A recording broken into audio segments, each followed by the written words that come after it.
여러분 안에 사도 바울과 같은 하나님의 은혜 그리고 하나님의 능력이 경험되는 우리 모두가 될 수 있기를 예수님의 이름으로 축복합니다.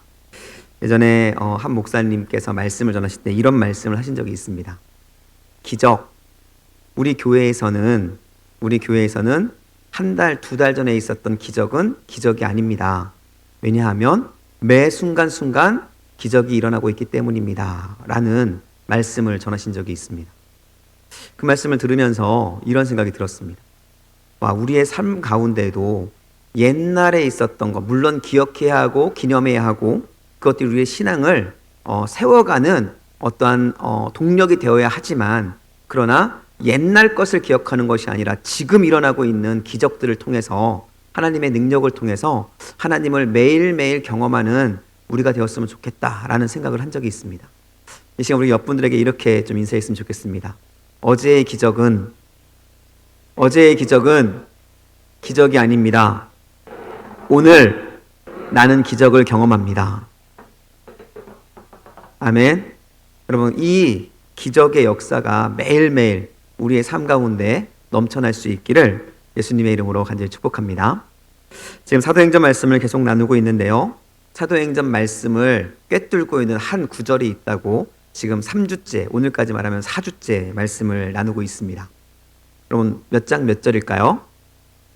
사도행전 1장 8절의 말씀이죠. 다 암송하셨죠? 다시 한번 하겠습니다.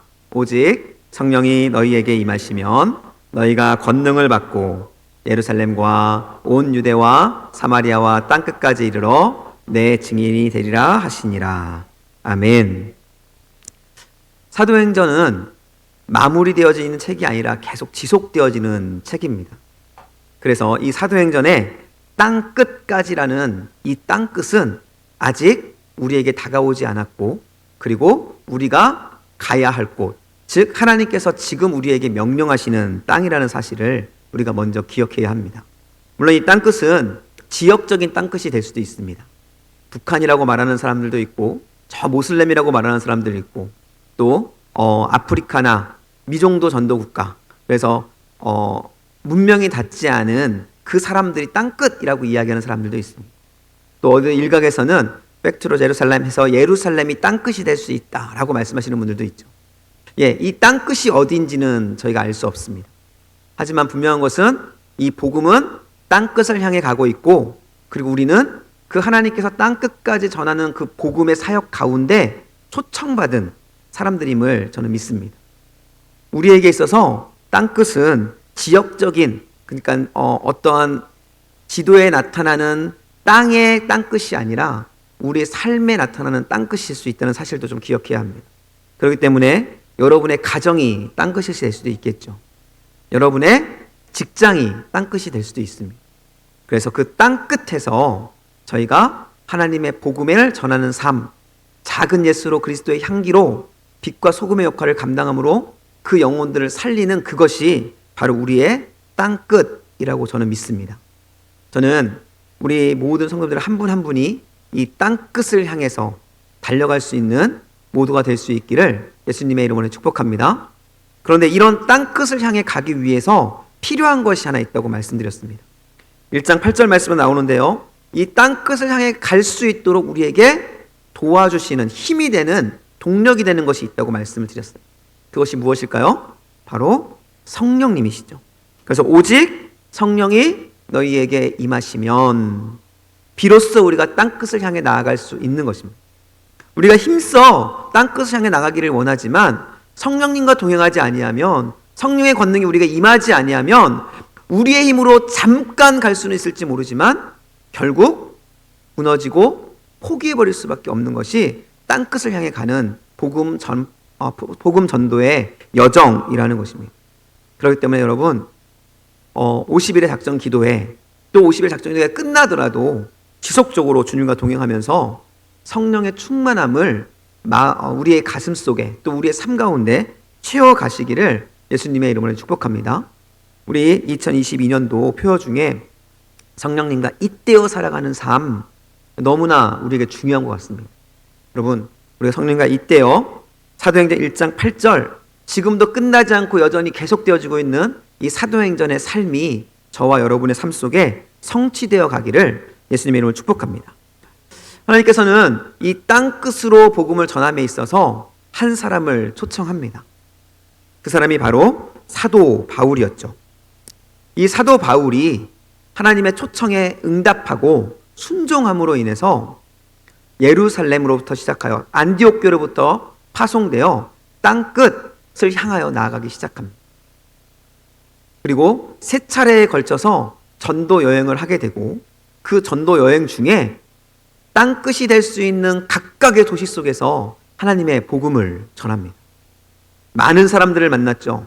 그리고 그들에게 복음을 전했습니다. 그리고 놀라운 사실은 사도 바울이 만나 복음을 전했던 그 사람들이 변화되어지고 성령의 충만함을 받아서 그곳에 교회가 세워졌던 것입니다. 그리고 세워졌던 그 교회들을 통해서 현재까지 그리고 우리나라에 이 교회가 세워지는 역사가 일어나게 되었던 것입니다.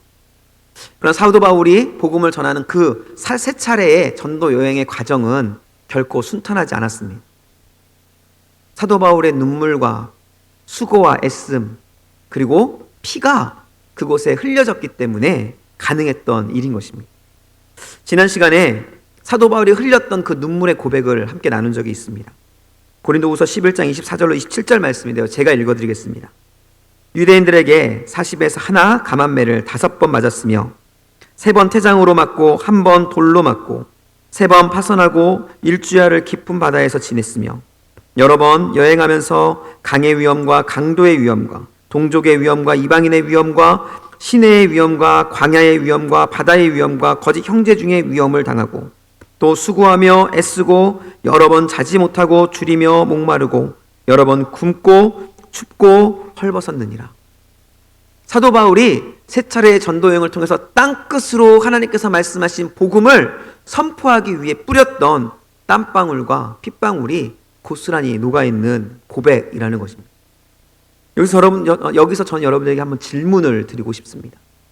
사도 바울은 복음을 위해서 이런 수고와 애씀 그리고 본인에게 있는 것을 헌신하는 바로 하나님 앞에 본인을 내어놓는 바로 이 예물을 하나님께 올려드렸습니다. 여러분 지금까지 몇 년 신앙생활을 했는지 저는 잘 알지 못합니다. 하지만 그 기간 동안 복음이 전해지기 위해서 지역적인 땅끝이든 아니면 여러분의 삶 속에 있는 땅끝이든 관계없이 그 땅끝으로 복음을 선포하기 위해서 여러분들은 얼마나 많은 수고와 땀 그리고 눈물을 뿌리셨습니까? 누군가에게 이 사도 바울이 고백했던 것처럼 나는 복음을 위해서 이렇게 고생했다, 수고했다, 애썼다, 내가 헌신했다 라고 말할 수 있는 고백이 저와 여러분에게 있냐는 것이죠. 저는 우리 성도님들에게 누군가에게 특별히 여러분의 자녀들에게 이러한 고백을 할 수 있는 여러분 모두가 될 수 있기를 예수님의 이름으로 축복합니다. 여러분에게 그 고백이 있어야 합니다. 하나님 앞에 갔을 때에 하나님께서는 구원받은 자의 열매를 보신다고 하셨어요. 그 열매가 과연 무엇일까요? 이 땅 가운데서 무엇인가를 이루어 놓은 것들이 아니라는 것을 너무나 잘 아시잖아요. 그것은 바로 우리에게 있는 예수의 흔적입니다. 복음을 전하기 위해 예수님의 삶을 살기 위해 우리가 뿌리고 흘렸던 그 아픔들과 상처들이 바로 하나님 앞에는 우리의 면류관, 우리의 열매가 되어 올려지는 것입니다. 저는 우리 성도님들 안에 이러한 열매들이 가득 채워져서 하나님 앞에 갔을 때에 칭찬받는 모두가 될 수 있기를 예수님의 이름으로 축복합니다. 이렇게 세 차례에 걸쳐서 사도 바울은 눈물과 피의 전도 여행을 했습니다. 이 세 차례의 전도 여행이 마쳐질 때 하나님께서는 사도 바울에게 새로운 도전을 명령하시죠. 그것은 바로 예루살렘으로 가서 예루살렘으로부터 시작되어지는 새로운 전도의 여정을 시작하라라는 것이었습니다. 그 전도의 여정 가운데 있을 어려움과 아픔들을 사도 바울에게 성령님께서는 감동으로 말씀으로 알려주십니다. 그러나 사도 바울의 믿음, 사도 바울의 복음에 대한 열정은 결코 그 무엇도 끊을 수 없었습니다. 그래서 사도행전 20장 24절에 그렇게 어렵고 힘든 길을 가야 하는 그리고 그 길을 가는 사도 바울을 막는 사람들에게 이렇게 고백합니다. 내가 달려갈 길과 주 예수께 받은 사명 곧 하나님의 은혜의 복음을 증거하는 일을 마치려 하면은 나의 생명조차 조금도 귀한 것으로 여기지 아니하노라.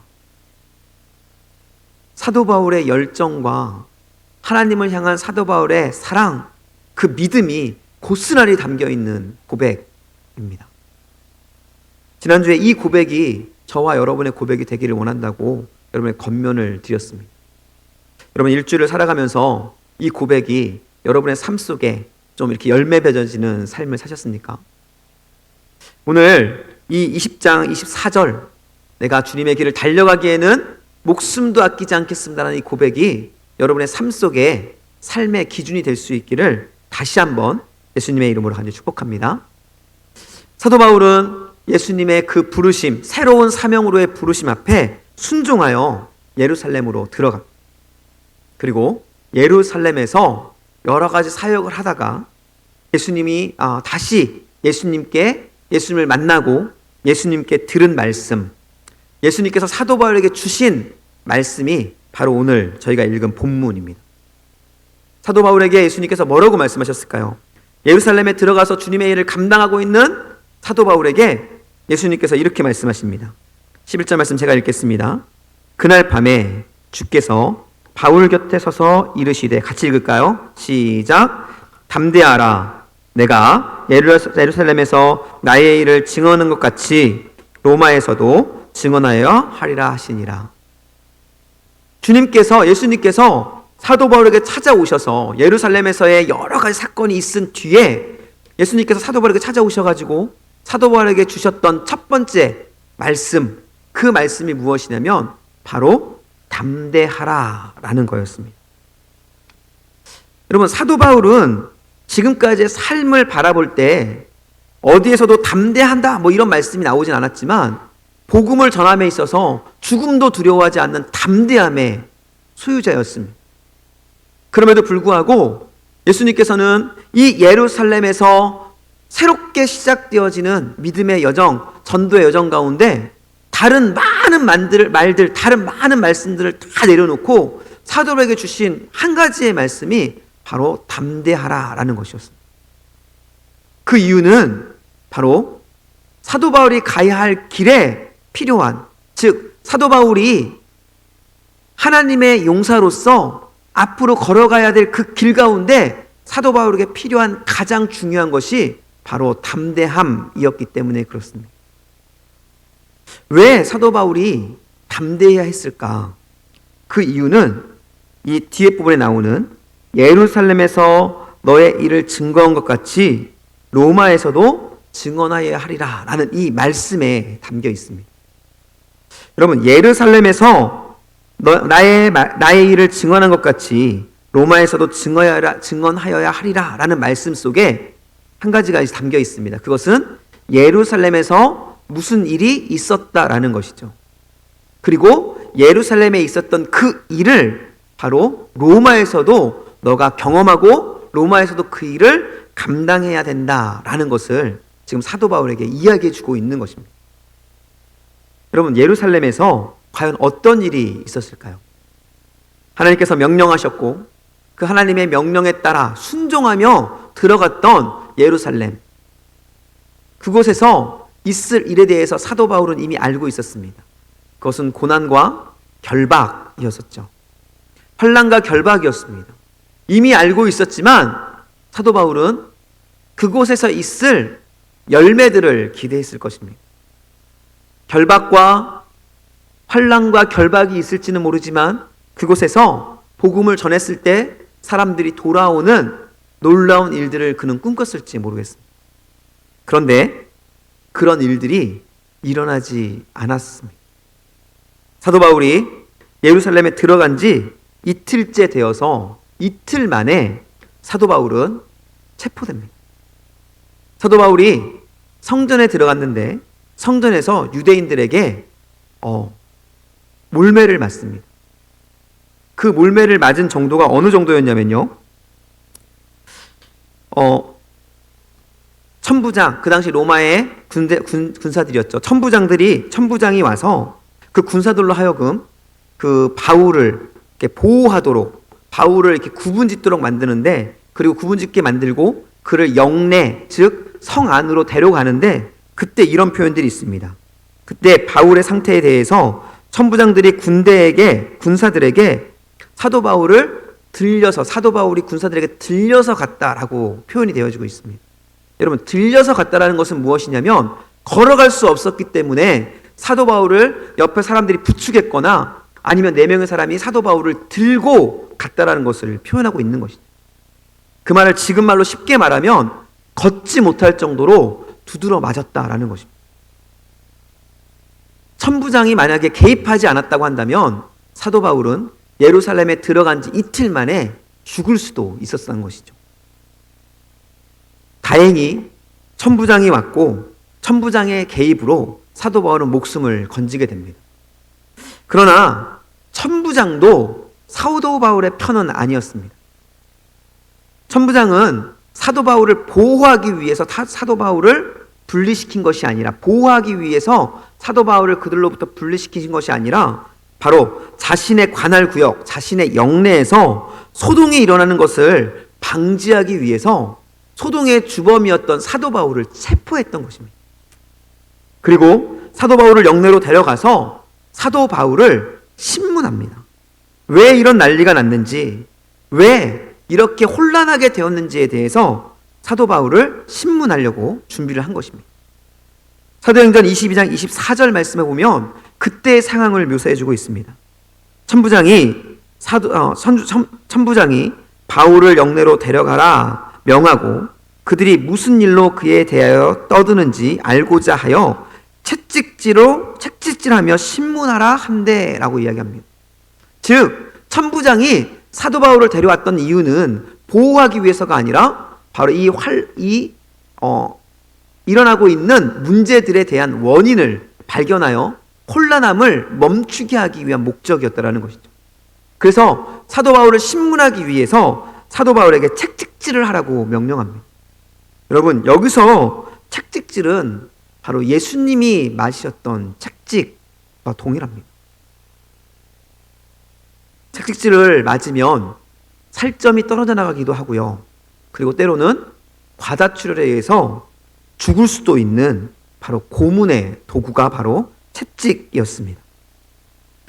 사도 바울은 좀 전에 유대인으로부터 죽을 뻔한 그 자리에서 피할 수 있었지만 또 다른 죽음 앞에 놓이게 되었었던 것입니다. 여러분, 사도 바울은 성령님의 명령에 의해서 지금 예루살렘에 왔습니다. 그리고 성령님의 복음, 성령님께서 그에게 감동을 주시고 예수님께서 명령하신 복음을 전하고 있습니다. 그런데 그 앞에 기다리고 있었던 것은 환난과 결박을 뛰어넘어서 바로 목숨이 위태한 그 상황 속에 놓이게 되었다는 것입니다. 이러한 상황들이 두세 번 반복이 되어집니다. 유대인들 앞에서 증거하면, 변명하고 증언하면 유대인들이 일어나서 바울을 쳐 죽이려고 합니다. 그러면 또 그 군사들은 그것으로부터 바울을 건져내어 영내에 가둡니다. 또 기회를 주어서 변론할 기회를 주면 또다시 일어나서 다시 죽음을 당하는 상황 속에 놓이는 그 상황들을 약 3번 정도 반복을 하게 되는 것입니다. 그럼에도 불구하고 사도 바울은 결코 자신의 목적을 잃어버리지 않았고 하나님의 자녀임을, 하나님의 도구임을 잃어버리지 않았습니다. 그런데 한 가지 이상한 것이 있습니다. 그것은 무엇이냐면 이렇게 사도 바울이 고난받고 아픔을 당하고 있는 그 상황 속에 어디에도 성령님의 임재가, 성령님의 도우심이 보여지지 않는다는 것입니다. 지금 사도 바울이 왜 예루살렘에 왔는지가 너무 중요합니다. 성령님이 보냈기 때문에 왔습니다. 그런데 사도 바울이 성령님이 보내신 그 목적대로 복음을 전하고 애쓰고 힘쓰고 있는데도 불구하고 지금 사도 바울에게 성령님의 도우심이 경험되지 않고 있었다는 것입니다.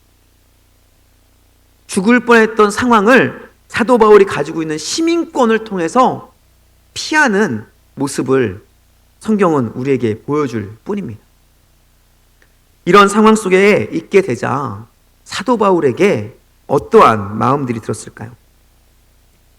사도 바울은 시민권을 통해서 겨우겨우 죽음의 공포를 피할 수는 있었지만 그 주변에는 사도 바울의 편은 아무도 없었습니다. 성령님의 위로도 성령님의 도우심도 없었고요. 며칠 사이에 죽음의 문턱을 두세 번이나 왔다 갔다 하면서 몸도 마음도 지치고 아마 힘들었을 것입니다. 온갖 두려움이 몰려왔겠죠. 여러분, 누구라도 그런 상황이 되어진다고 한다면 아마 본인이 가지고 있었던 신념과 많은 것들을 잃어버리고 주저앉는 모습들을 보였을 것입니다. 지난 시간에 말씀드렸던 것처럼 사도 바울도 우리와 똑같은 사람입니다. 그러기에 사도 바울 또한 그 힘들고 어려움 속에 자신을 도와주지 않는 예수님, 자신을 도와주지 않는 그 성령님에게 의문을 품을 수도 있었습니다. 내가 예수님을 만나서 예수님의 음성을 듣기도 했고, 내가 예수님의 부활을 확실히 믿고, 내가 예수님을 믿는 사람들이 바로 부활하여 구원받는 사실도 분명히 알지만 과연 그것이 지금 내게도, 지금 이 순간 내게도 그것이 맞는 것인가? 라는 의문을 할 수 있다는 것이죠. 여러분, 은혜 받았을 때에, 여러분 예수님의 은혜를 받았을 때 여러분 구원, 하나님의 함께하심, 하나님의 존재, 그 모든 것들이 우리에게 너무나 잘 믿어집니다. 그런데 여러분 시험과 어려움, 아픔들이 계속 반복되어지고 그 속에 여러분들이 계속 함몰되어질 그때에도 주님을 그렇게 믿을 수 있는, 그렇게 고백할 수 있는 힘이 우리에게 얼마나 있겠습니까? 많은 경우에 그런 경우가 되어지면 바로 예수님을 원망하고, 때로는 예수님의 그 구원의 역사가 과연 나에게도 이루어진 것인지에 대해, 나는 정말 구원받은 것인가? 나는 정말 하나님의 보호 아래 있는 것인가? 라는 그러한 두려움, 의심들이 우리에게 들게 되어 있다는 것이죠. 지금 사도 바울은 이러한 일들을 경험하고 있는 것입니다. 그렇게 주님을 따랐고 주님의 복음을 전하기에 힘썼고 함께했던 그 모든 상황 속에서 주님의 도우심이 끊어지고 힘들고 어려운 죽음의 고통 속에서 헤매고 있는 그때에 사도 바울은 바로 주님에 대한 믿음이 없어지진 않았지만 과연 나는 지금 올바른 길을 가고 있는 것인지, 나는 하나님께서 원하시고 기뻐하시는 사람으로 살고 있는 것인지, 구원에 대한 부분에 대해서 많은 것들이 흔들리고 있을 때였다라는 것이죠. 바로 그때에 주님께서 말씀하고 있는 오늘 말씀을, 주님께서 사도 바울에게 임하셔서 오늘 보여주는 말씀을 전해주고 있는 것입니다. 사도 바울이 지금 경험했던 그 경험들 속에서 담대하라 라고 말씀하시면서 바로 예루살렘에 있었던 그 일들이 로마에서도 동일하게 있을 것이다 라고 말씀하시면서 바로 사도 바울을 응원하고 있는 것이죠. 여러분, 경험은 우리에게 매우 큰 유익을 줍니다. 경험이 우리에게 너무나 큰 유익이 됩니다. 하지만 부정적인 경험, 어렵고 힘들었던 경험들은 그 경험들 때문에 오히려 위축되어지고 우리가 더 그 일을 할 수 없도록 만들 때도 있어요. 일반적으로 우리가 트라우마라고 말하는 것들이 우리에게 일어날 수 있다는 것입니다. 사도 바울은 주님을 위해서 일했고 주님의 보내심으로 주님의 복음을 전하기에 일했었지만 지금 너무나 부정적이고 힘들고 어려웠던 그 고난들을 겪고 있었다는 것이죠. 물론 사도 바울의 마지막 고백에는 그 모든 것들이 다 하나님의 은혜였다는 고백이 있습니다. 하지만 이 당하는 순간만큼은 사도 바울 역시 힘들고 어렵고 방황할 수밖에 없는 상황에 놓이게 되었던 것이죠. 그러한 상황 속에서 주님께서 사도 바울을 찾아와서 네가 당했던 그 일을, 이 부정적인 경험을 로마에 가서도 해야 할 텐데 그때 너는 필요한 것이 있다라고 말씀하시면서 바로 담대할 것을 말씀하고 있는 것입니다. 이 담대함은 우리가 생각하는 그냥 용기라는 것을 뛰어넘습니다. 그것은 바로 주님께서 여전히 함께 하시고 주님께서 동행하시고 있다는 사실을 사도 바울로 하여금 확신시킴으로 인해서 사도 바울이 걸어가야 할 길을 끝까지 걸어갈 수 있도록 하는 힘을 말하고 있는 것이죠. 11절 말씀에 그날 밤에 주께서 바울 곁에 서서라고 이야기를 하고 있습니다. 여러분, 그냥 감동으로 줄 수도 있고, 그냥 하나님이 음성으로 줄 수도 있고, 꿈으로 줄 수도 있고, 하나님이 하나님의 뜻을 전할 수 있는 많은 방법들이 있을 것입니다. 그런데 21절 말씀에서는 유독 주님이 그 곁에 서서 말씀하셨다라고 이야기를 하고 있습니다. 사도 바울이 걸어가야 할 그 길 가운데 주님께서 동행하시며 함께 하신다는 것을 더욱 분명히 보여주면서 그것으로 인해서 앞으로 경험해야 될 그 부정적인 모든 상황들 가운데 담대하게 나아가라고 주님께서는 사도 바울에게 응원하며 말씀하고 용기를 주고 있는 것이죠. 여러분, 사도행전은 끝나지 않은 진행형의 책입니다.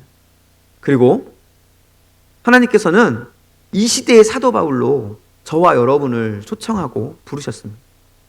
이 말은 지금 우리도 땅끝을 향해서 사도 바울이 걷고 있는 그 길을 걷고 있다는 것이죠. 그 말은 우리도 사도 바울이 경험했던 그 복음 때문에 당하는 어려움과 아픔들을 얼마든지 경험할 수 있다는 것을 의미하는 것입니다. 그때에 우리가 어떻게 그것들을 이겨낼 수 있을까요? 주님께서는 사도 바울에게 임하셔서 그 일을 이겨낼 수 있도록, 담대할 수 있도록 함께 해주시는 은혜를 베풀어 주셨습니다. 우리도 이겨낼 수 있는 방법은 한 가지밖에 없습니다. 바로 우리가 담대히 그 일과 맞닥뜨려 싸워 이길 수 있는 힘을 얻는 것이죠. 그것은 바로 내가 가지고 있는 힘이 아니라 주님이 나와 함께 하신다는 확신, 주님이 나와 함께 하심을 경험하는 것, 그것이 바로 우리가 담대하게 그 길을 걸어갈 수 있는 바로 힘이 될 수 있다는 것입니다. 여러분, 혹시 복음을 전하기 위해서 혹은 하나님께서 우리에게 기뻐하시는 그 길을 걸어가기 위해서 많은 것들을 잃어버리고 고난과 아픔 속에 있는 분이 있다고 한다면 주님의 음성을 들을 수 있기를 예수님이 축복합니다. 주님은 바로 그 옆에, 내 옆에 계십니다. 그리고 우리에게 응원하고 말씀하시죠. 지금까지 했던 그 일들을 앞으로도 경험해야 될지 모르지만, 경험할 것이지만, 그러나 내가 너와 함께 할 것이다. 담대하게 그 일을 이겨내라 라고 주님이 말씀하시는 것입니다. 여러분, 오늘 말씀 제목이 군사의 자세, 군사의 자질입니다. 구약 성경에서도 전쟁에 나아갈 때 예수님께서 두려워하는 자들은 집으로 보내라고 말씀하십니다. 그러면 하나님의 군사가 될 수 있길 축복합니다. 그러기 위해서 필요한 것은 바로 두려워하는 것이 아니라 담대한 것이고요. 그 담대함의 시작은 바로 주님께서 우리와 함께 하신다라는 확실한 믿음입니다. 사도 바울은 이 말씀 뒤에, 이 말씀으로부터 시작해서 바로 앞으로 있을 로마의 여정들에 대한 힘을 얻었고, 사도 바울은 죽음의 문턱에서도 흔들리지 아니하고 주님의 복음을 전하고, 그 누구 앞에서도 주눅들지 않고 주님의 복음을 전하는 놀라운 모습을 우리에게 보여주게 됩니다. 저는 우리 낙원교회가 그러한 성도님들의 모임이 될 수 있었으면 정말 좋겠습니다. 저도 부족하고 여러분들도 각 자리자리에서 많은 부족함들이 있을지 모릅니다. 저희가 사람이기 때문에, 부족한 자이기 때문에 어쩔 수 없습니다. 하지만 부족하다 할지라도 그 부족한 가운데에 담대하게 앞으로 전진해 나갈 수 있기를 예수님의 이름으로 아주 축복합니다. 제가 참 좋아하는 말씀이고요. 오늘 말씀을 들으면서 우리에게 이러한 모습이 있었으면 좋겠다. 아마 사도 바울이 이러한 모습으로 전진해 나가지 않았을까라는 생각을 하게 되면서 이 말씀을 다시 한번 보게 되었습니다. 우리 이 말씀을 좀 찾아서 읽어보겠습니다. 히브리서 10장 39절 말씀입니다.